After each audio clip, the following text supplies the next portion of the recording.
Hey guys, in today's video I'm going to be showing you how to set up a saltwater tank on a budget and also show you exactly the equipment that I've got on this tank here, my saltwater tank, and just show you exactly what you'll need to set up your own at home.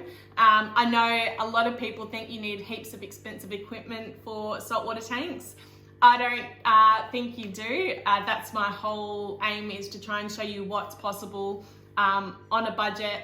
And using seriously the most basic equipment for a saltwater setup. So if you're thinking about going into saltwater keeping but think it's too complicated, I was exactly the same. So and I just hope that these videos can help inspire people to give it a crack themselves. So much fun keeping saltwater fish, and I believe it's way more simple than people make it out to be. If you're new here, don't forget to like and subscribe and turn on the bell for notifications for when I'm uploading new videos. I'm also on Instagram, so don't forget to follow the link below. I'll leave it in the comment section on how to find me there for daily updates on my tanks. I'll start by saying that my setup is definitely not by the book. A lot of people think that there's heaps of equipment that goes into saltwater keeping, but in this video I'm going to show you exactly the equipment that I've got on this tank. If that's something that interests you and you are looking to set up your own simple tank and your own simple saltwater setup that doesn't cost an arm and a leg, definitely go and check out some of my other videos. I've got month by month updates on this tank, so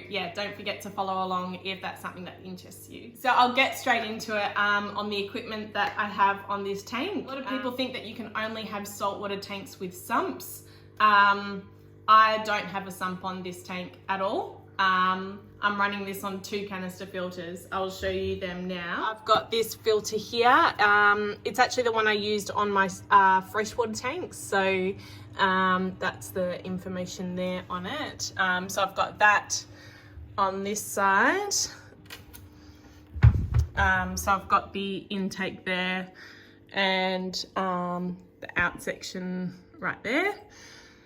So on this side of the tank, that's what I've got. I've also got a decent long heater. And I've also got my power head there, which is nice and got seaweed on it at the moment. And then I've also, nothing in there, just in here, I've just got my salt and other bits and bobs. I've got my other canister filter just over here. It was the cords were a bit short to go underneath. So I've just stuck it there, hidden away in the corner. And that is the details on that one. So, that's all I've got. So I've got the intake there for that one, just there. And the output just up the top there. I've also got another heater on this side and the wave maker on this side. Since this tank was secondhand, it came with some broken glass things on top. So I actually went and got these plastic covers made to sort of help stop the evaporation. So I just got 2 separate ones put on top. I don't really mind what they look like. You don't really notice them too much. They're on top. In terms of lighting, I had these Blue Planet lights from when this was a freshwater tank. So I just added in a few more blues. They're pretty decked out, but I just used them because I already had them. So I've got that. And then on AliExpress, I purchased this $80 light, this one here, for a little bit stronger lighting. I'm seeing how it goes. It's been fine for the moment for the LPS corals and stuff like that, but so that's all I've got in terms of lighting. I'm thinking I might even grab another one of these eventually, maybe. I don't know, we'll see. So that is as technical as my setup gets. I got this tank secondhand. I think it came with a whole bunch of extras, and I think I bought it for $350, but I ended up selling half the stuff that it came with, and so it essentially cost me $175 for this tank. It does have quite a few scratches and stuff like that, but honestly, it's a 6-foot tank, so you can't go wrong for 175 essentially. So definitely keep an eye out. You can get some absolute bargains on places like Facebook where people are selling stuff secondhand, or on Gumtree if you're in Australia, or any of those type of places. Yeah, this was an absolute bargain, this tank. So with my canister filters, this used to be a discus tank until I sold them to fund my saltwater obsession. So yeah, and I literally had them running. I emptied them and just filled them with salt water.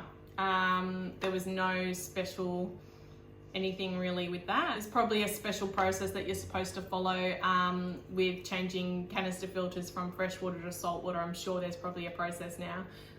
But I just changed out and put fresh media in and cleaned it out, rinsed it out and filled it up with salt water. In terms of what I've got in my canister filters, it's pretty much the same as what I had when I had discus in here. The same sort of, you know, biomedia and all that sort of stuff I had in here. The only thing I added was a lot more filter floss. I find that helps to pick up a lot of the fine particles in the water and stuff like that and keep the water looking a lot clearer. So yeah, but that's pretty much all I've got in my canister filters.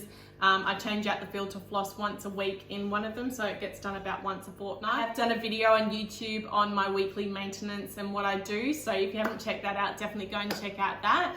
And I'll talk through exactly what I do once a week for the maintenance. Obviously with this being a 6-foot tank, it is a little bit more maintenance than a smaller tank. So if you have a smaller tank, you could probably get away with just one canister filter, and you know, maybe one maid maker and one heater. I put 2 canister filters on just because I had 2 laying around anyway. So I might as well use both of them. So inside the tank, if you are starting up in saltwater keeping, I think you'll find pretty quickly how expensive live rock is to buy. I actually made my own. I've made some videos on how I made them, so definitely go and check them out. That's another way that you can save a heap of money, because it's just insane how much they sell live rock for. So I made about 90% of the rock in my tank, and yeah, I would have saved a few $100s at least on live rock. So there's definitely cheaper ways to do it. If you are thinking of making your own DIY live rock, definitely start thinking about it before you get your tank set up, or you know, while you're getting that cycling process done, because it does take a little while. So you don't want to, you know, set it up, have your tank ready to go and then think about making your live rock. I'd definitely be thinking about that beforehand, so that it's ready to go when you're, you know, wanting to set it all up and everything. But yeah, definitely go and check out those videos, because it's just, yeah, you'd save yourself so much more money. I don't know about you, but I definitely want to be spending my money on fish and corals and not, you know, pieces of rock. And at least you can make them the way that you want them as well. You can, you know, do different designs and have a little play around with it. And it's a nice little DIY project. So yeah, definitely go and check out those videos. But yeah, this is my saltwater setup. It's basically exactly the same as a freshwater setup. I've just got wave makers. I feel like that's the only thing that's different to my freshwater setup. So the sand I'm actually using is actually play sand. I know that's another big no-no for the saltwater tank world, but yeah, I've been using it. It's at 7 months. We're at the 7-month mark now, and I've really had no major issues at all with it. So I saved myself a lot of money there as well. That's my little dirty secret that people don't seem to like very much. But yeah, I hope this sort of proves to you that you can have a really nice, simple setup without, you know, it costing the absolute world. So yeah, that's pretty much all there is to it. That's all my setup. So yeah, I hope you enjoyed, and definitely don't forget to like and subscribe if you are new. And you'd like to follow along with my journey, and don't forget to turn on the bell as well so you're notified when I upload new videos. I know this video will probably cop a bit of flack for you know, not doing it by the book, but hopefully it encourages some of you out there to definitely not shy away from the saltwater keeping. My opinion is that you don't need all the fancy equipment and all that sort of stuff. So hope you enjoyed, and yeah, we'll see you next time.